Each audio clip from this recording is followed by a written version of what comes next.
ತಾವು ತಂದಿರತಕ್ಕಂತ ಸಂತಾಪ ಸೂಚಕ ನಿರ್ಣಯಕ್ಕೆ ಬೆಂಬಲವನ್ನ ವ್ಯಕ್ತಪಡಿಸ್ತಾ ಹೆಚ್ಚಿಗೆ ಮಾತಾಡಕ್ಕೆ ಹೋಗಿದ್ರೆ ಒಂದು ಇಬ್ರು ಮೂವರು ವಿಚಾರ ಪ್ರಮುಖವಾಗಿ ಚರ್ಚೆ ಮಾಡ್ತೇನೆ. ಪ್ರಮುಖವಾಗಿ ನಮ್ಮ ಹಾಲಿ ಸಚಿವರು ಡಿ ಸುಧಾಕರ್ ಅವರು ನಿಧನರಾಗಿರ್ತಕ್ಕಂಥದ್ದು ನಮ್ಮೆಲ್ಲರಿಗೂ ಕೂಡ ತುಂಬಾ ಬೇಸರ ತರದಿರತಕ್ಕಂಥ ವಿಚಾರ. ಇವತ್ತಿನ ರಾಜಕಾರಣದಲ್ಲಿ ಜಾತಿ ವ್ಯವಸ್ಥೆ ಬಹಳ ಕೆಲಸ ಮಾಡ್ತದೆ. ಟಿಕೆಟ್ ಕೊಡಬೇಕಾದ್ರೆ ಕೇಳ್ತಾರೆ ಯಾವ ಜನಾಂಗ ಇದಾರೆ ಆ ಕ್ಷೇತ್ರದಲ್ಲಿ ಯಾರಿದ್ದಾರೆ ಅವ್ರಿಗೆ ಟಿಕೆಟ್ ಕೊಡಬೇಕು ಅಂತಕ್ಕಂಥ ವ್ಯವಸ್ಥೆಯನ್ನ ಇವತ್ತು ನಾವು ನೋಡ್ತಾ ಇದ್ದೀವಿ.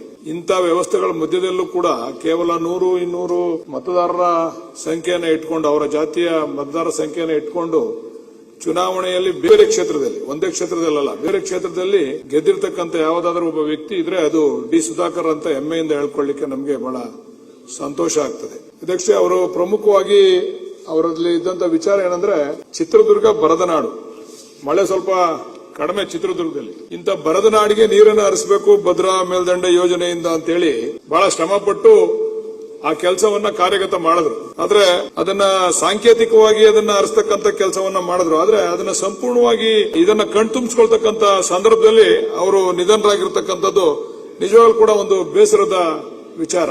ಯಾವಾಗಲೂ ಕೂಡ ಅವರು ಮುಖ್ಯಮಂತ್ರಿಗಳ ಹತ್ರ ಹೋಗಿ ಈ ನೀರನ್ನು ಹರಿಸಲೇಬೇಕು, ಈ ಕ್ಷೇತ್ರದಲ್ಲಿ ನಾವು ಬಲವಾಗಿ ಚಿತ್ರದುರ್ಗದಲ್ಲಿ ನಾವು ಬಲವಾಗಿ ರಾಜಕಾರಣ ಮಾಡಬೇಕು ಅಂತಂದ್ರೆ ನೀರನ್ನು ಹರಿಸಲೇಬೇಕು ಅಂತಕ್ಕಂಥ ವಿಚಾರವಾಗಿ ಯಾವಾಗಲೂ ಚರ್ಚೆ ಮಾಡ್ತಿದ್ರು. ಅದರಲ್ಲಿ ಯಶಸ್ವಿ ಕೂಡ ಆದ್ರು. ಆದ್ರೆ ಅದು ಇನ್ನೂ ಸಂಪೂರ್ಣ ಆಗಬೇಕು, ಇನ್ನೂ ಅದು ಉದ್ಘಾಟನೆ ಆಗಿಲ್ಲ ಅಂತ ಕಾಣಿಸ್ತದೆ.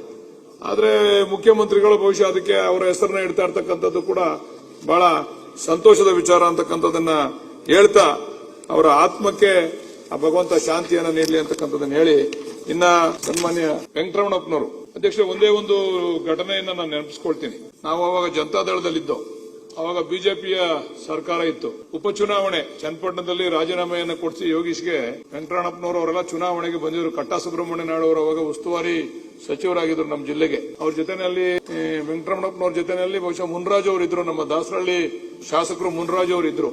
5 ಗಂಟೆ ಕಡೆ ಚುನಾವಣಾ ಆ ಒಂದು ಪ್ರಚಾರದ ಸಮಯ 5 ಗಂಟೆ ಮುಗಿದೋಗಿತ್ತು. ಚನ್ನಪಟ್ಟಣದಲ್ಲಿ ಅವರು ಬಂದು ಇನ್ನು ಮುಗಿದು 5 ಗಂಟೆ ಆದ್ರೂ ಕೂಡ ಅವ್ರು ಬಂದಲ್ಲಿ ಪ್ರಚಾರ ಮಾಡ್ತಿದ್ರು. ಅಲ್ಲಿ ಹೋಗಿ ಹುಡುಗರುಗಳು ಗಲಾಟೆ ಮಾಡ್ಬಿಟ್ರು. ಅವ್ರ ಮೇಲೆ ಗಲಾಟೆ ಮಾಡಿದಂತ ಸಂದರ್ಭದಲ್ಲಿ ಏನೂ ಮಾತಾಡದೆ ಹೊರಟೋದ್ರು.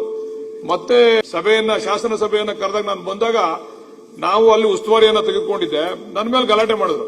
ನೀನೊಬ್ಬ ಗೂಂಡಾ MLA, ನೀನು ನಮ್ಮ ಮೇಲೆ ಯಾಕೆ ಗಲಾಟೆ ಮಾಡಿಸ್ತೇನೆ ನೀನು ಅಂತಕ್ಕಂಥ ವಿಚಾರವನ್ನ ಚರ್ಚೆ ಮಾಡಿದ್ರು. ನಾನು ಹೇಳಿದೆ, ನೀವು ಕಂಪ್ಲೇಂಟ್ ಕೊಡಕ್ಕಿಲ್ವಾ ಅಂತ. ಅದು ನೀನು ಬುದ್ಧಿವಂತ ಕಂಪ್ಲೇಂಟ್ ಕೊಟ್ಟಿದ್ರೆ ನನ್ನ ಮೇಲೆ ಕೇಸ್ ರಿಜಿಸ್ಟರ್ ಮಾಡ್ತಿದ್ರು, ಕೆಲಸ ಮಾಡಿಸಬಹುದಾ ಅಂತಕ್ಕಂಥ ಮಾತು ಅವತ್ತು ನಾನು ಅವ್ರು ನೋಡಿದೆ. ಅವ್ರ ಮಂತ್ರಿಗಳಾಗಿದ್ರು ಆ ಸಂದರ್ಭದಲ್ಲಿ. ಆ ರೀತಿ ಅವರ ಒಂದು ವ್ಯಕ್ತಿತ್ವ ಬಹಳ ದೊಡ್ಡ ವ್ಯಕ್ತಿತ್ವ.